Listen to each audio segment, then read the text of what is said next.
strange jest. "And this," said Jane Hellier, completing her introductions, "is Miss Marple." Being an actress, she was able to make her point. It was clearly the climax, the triumphant finale. Her tone was equally compounded of reverent awe and triumph. The odd part of it was that the object thus proudly proclaimed was merely a gentle, fussy-looking, elderly spinster. In the eyes of the two young people who had just, by Jane's good offices, made her acquaintance, there showed incredulity and a tinge of dismay. They were nice-looking people, the girl Charmian Stroud, slim and dark. The man, Edward Rossiter, a fair-haired, amiable young giant. Charmian said a little breathlessly, "Oh, we're awfully pleased to meet you." But there was doubt in her eyes. She flung a quick, questioning glance at Jane Hellier. "Darling," said Jane, answering the glance, "she's absolutely marvellous. Leave it all to her. I told you I'd get her here, and I have." She added to Miss Marple, "You'll fix it for them, I know. It will be easy for you."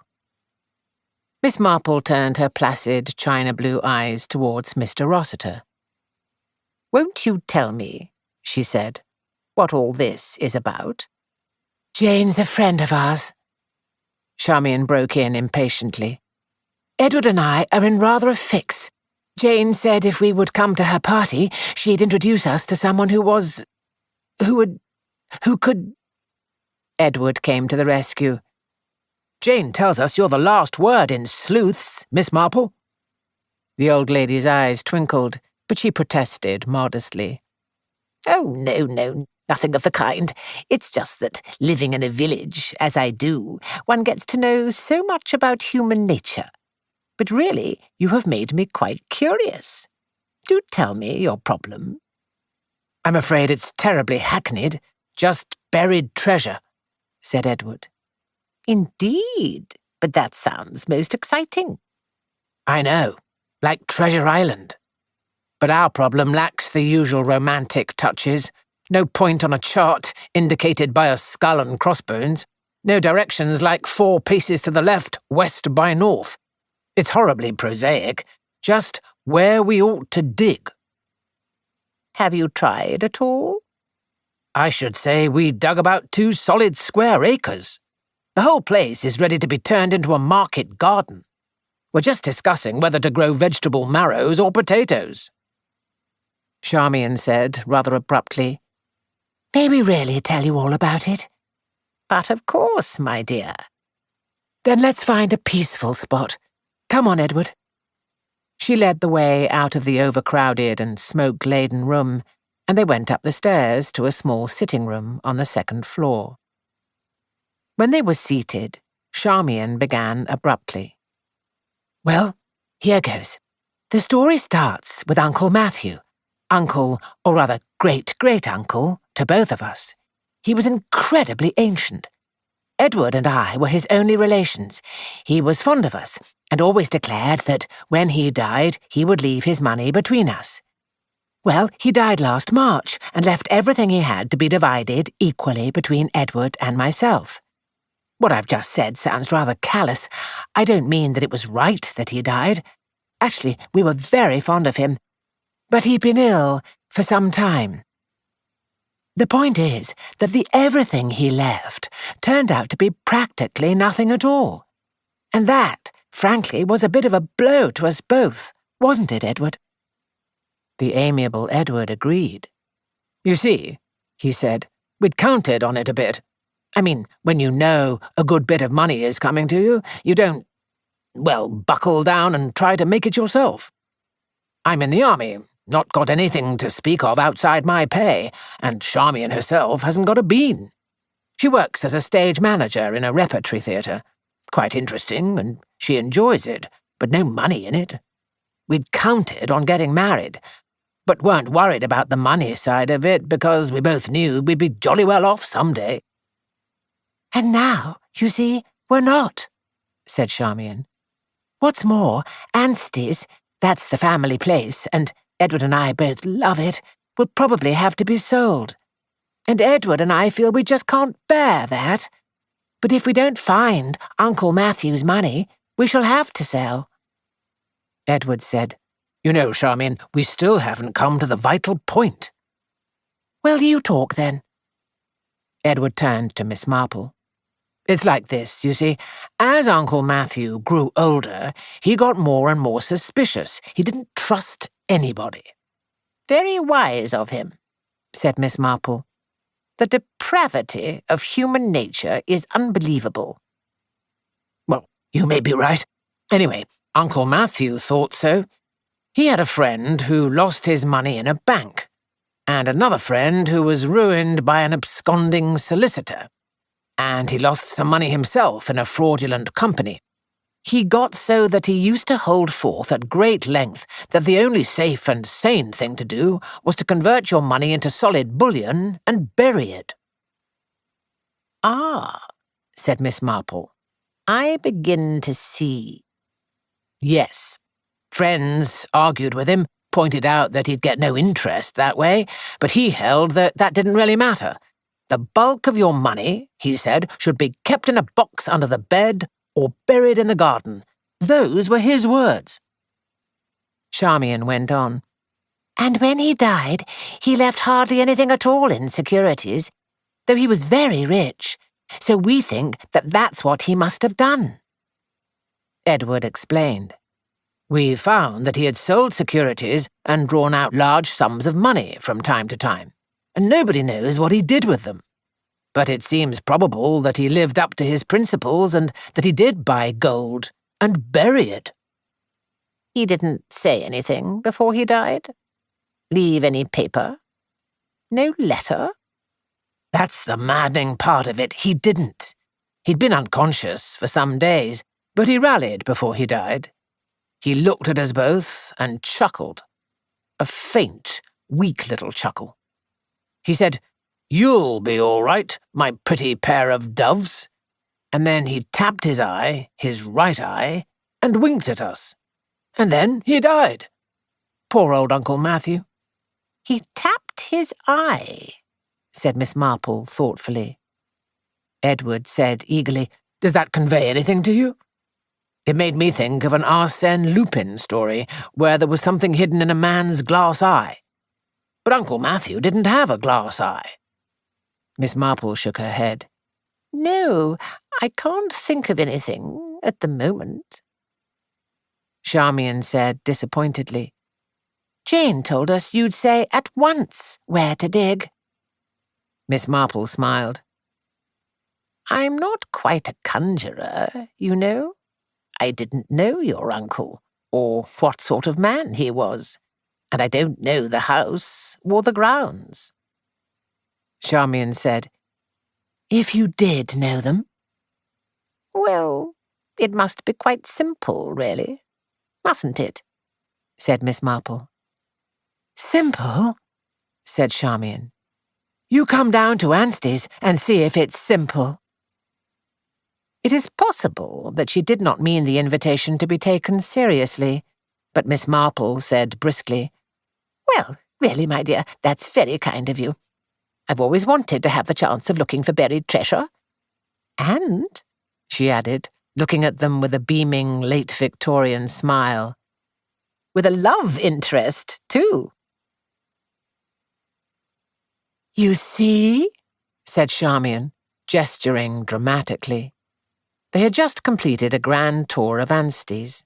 They had been round the kitchen garden, heavily trenched. They had been through the little woods, where every important tree had been dug round, and had gazed sadly on the pitted surface of the once smooth lawn. They had been up to the attic, where old trunks and chests had been rifled of their contents. They had been down to the cellars, where flagstones had been heaved unwillingly from their sockets. They had measured and tapped walls, and Miss Marple had been shown every antique piece of furniture that contained, or could be suspected of containing, a secret drawer. On a table in the morning room there was a heap of papers, all the papers that the late Matthew Stroud had left. Not one had been destroyed, and Charmian and Edward were wont to return to them again and again, earnestly perusing bills, invitations, and business correspondence in the hope of spotting a hitherto unnoticed clue. "Can you think of anywhere we haven't looked?" demanded Charmian, hopefully. Miss Marple shook her head. "You seem to have been very thorough, my dear. Perhaps, if I may say so, just a little too thorough. I always think, that one should have a plan. It's like my friend, Mrs. Eldridge.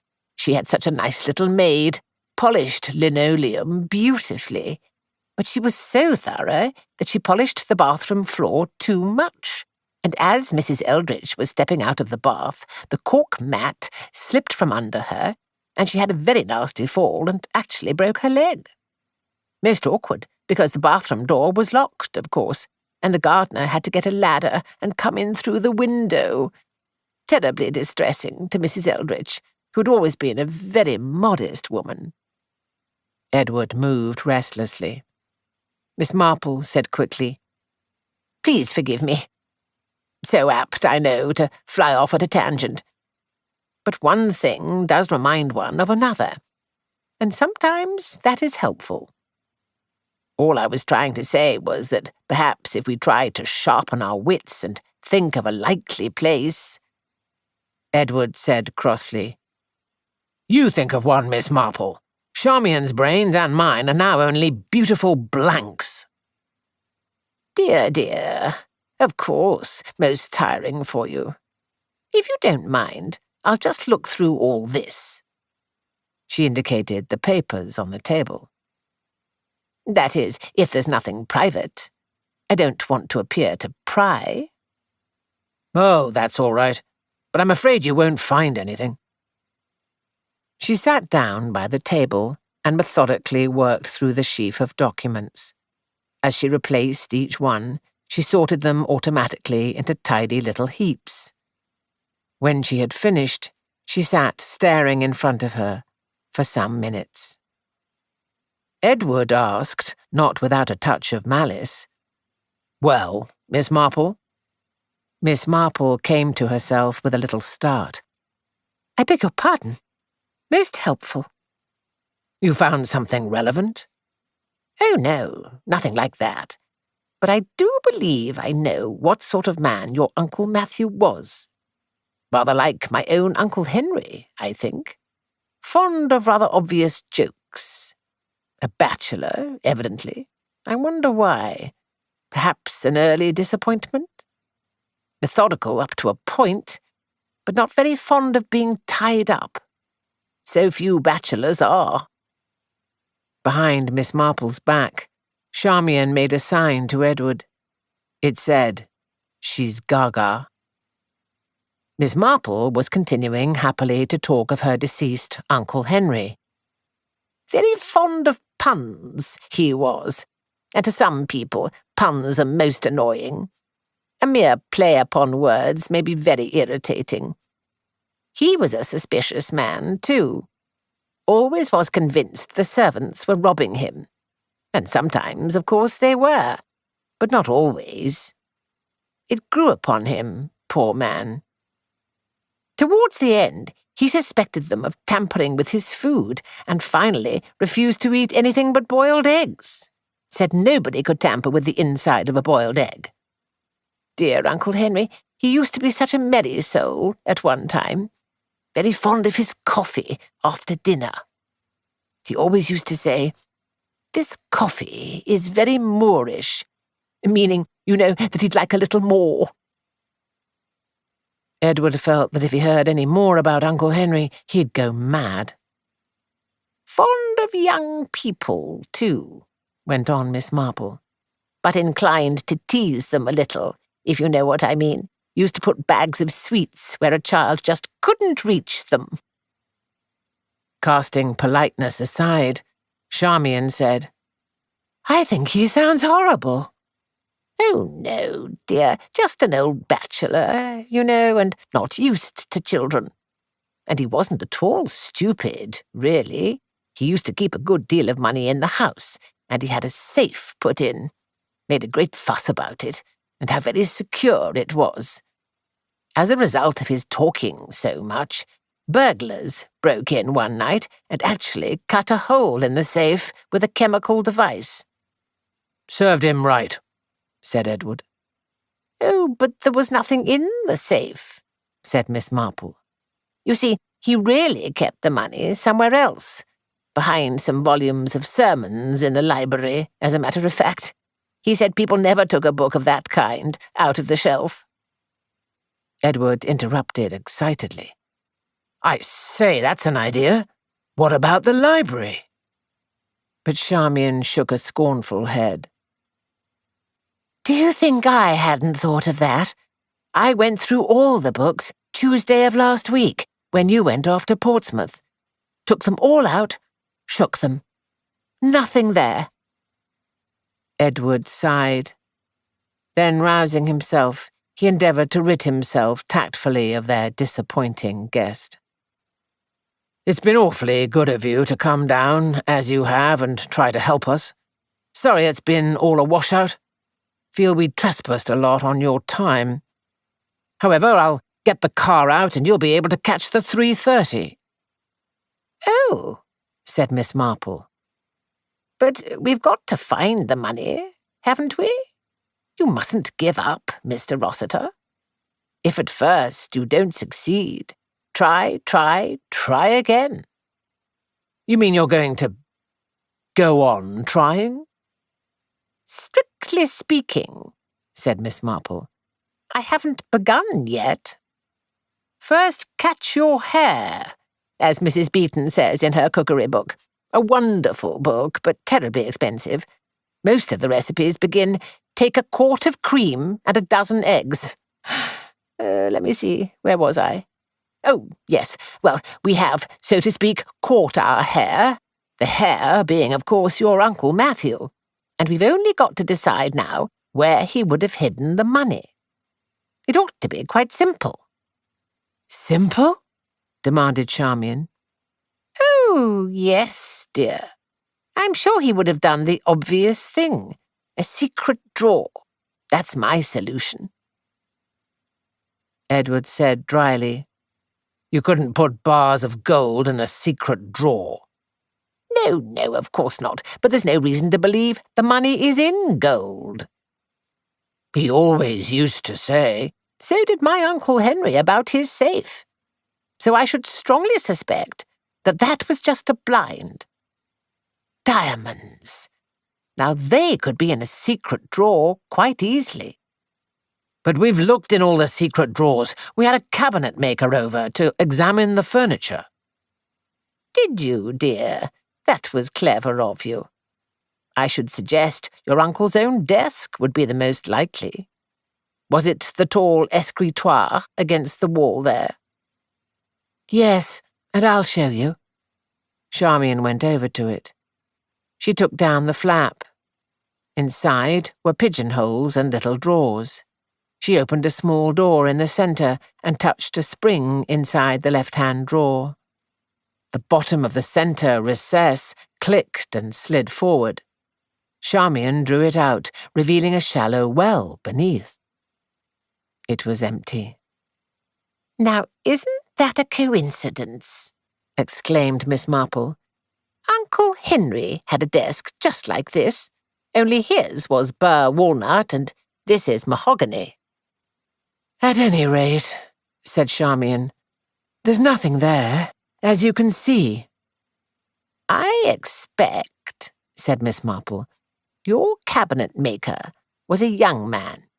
He didn't know everything. People were very artful when they made hiding places in those days. There's such a thing as a secret inside a secret." She extracted a hairpin from her neat bun of grey hair. Straightening it out, she stuck the point into what appeared to be a tiny wormhole in one side of the secret recess. With a little difficulty, she pulled out a small drawer. In it was a bundle of faded letters and a folded paper. Edward and Charmian pounced on the find together. With trembling fingers, Edward unfolded the paper. He dropped it with an exclamation of disgust. "A damned cookery recipe! Baked ham!" Charmian was untying a ribbon that held the letters together. She drew one out and glanced at it. "Love letters." Miss Marple reacted with Victorian gusto. "How interesting. Perhaps the reason your uncle never married." Charmian read aloud. "My ever-dear Matthew, I must confess that the time seems long indeed since I received your last letter. I try to occupy myself with the various tasks allotted to me, and often say to myself that I am indeed fortunate to see so much of the globe, though little did I think when I went to America that I should voyage off to these far islands." Charmian broke off. "Where's it from? Oh, Hawaii." She went on. "Alas, these people are still far from seeing the light. They are in an unclothed and savage state, and spend most of their time swimming and dancing, adorning themselves with garlands of flowers. Mr. Gray has made some converts, but it is uphill work, and he and Mrs. Gray get sadly discouraged. I try to do all I can to cheer and encourage him, but I, too, am often sad, for a reason you can guess, dear Matthew. Alas, absence is a severe trial for a loving heart. Your renewed vows and protestations of affection cheered me greatly. Now and always you have my faithful and devoted heart, dear Matthew, and I remain your true love, Betty Martin. P.S. I address my letter under cover to our mutual friend Matilda Graves, as usual. I hope heaven will pardon this little subterfuge." Edward whistled. "A female missionary? So that was Uncle Matthew's romance. I wonder why they never married." "She seems to have gone all over the world," said Charmian, looking through the letters. "Mauritius, all sorts of places. Probably died of yellow fever or something." A gentle chuckle made them start. Miss Marple was apparently much amused. "Well, well," she said. "Fancy that now." She was reading the recipe for baked ham. Seeing their inquiring glances, she read out, "Baked ham with spinach. Take a nice piece of gammon, stuff with cloves, and cover with brown sugar. Bake in a slow oven. Serve with a border of pureed spinach. What do you think of that now?" "I think it sounds filthy," said Edward. No, actually, it would be very good. But what do you think of the whole thing?" A sudden ray of light illuminated Edward's face.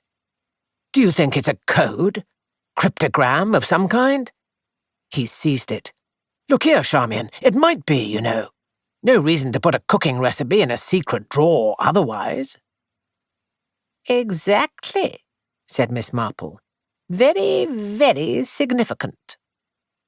Charmian said, "I know what it might be. Invisible ink. Let's heat it. Turn on the electric fire." Edward did so, but no signs of writing appeared under the treatment. Miss Marple coughed. "I really think, you know, that you're making it rather too difficult. The recipe is only an indication, so to speak. It is, I think, the letters that are significant." "The letters?" "Especially," said Miss Marple, "the signature." But Edward hardly heard her. He called excitedly, "Charmian, come here! She's right! See, the envelopes are old, right enough, but the letters themselves were written much later."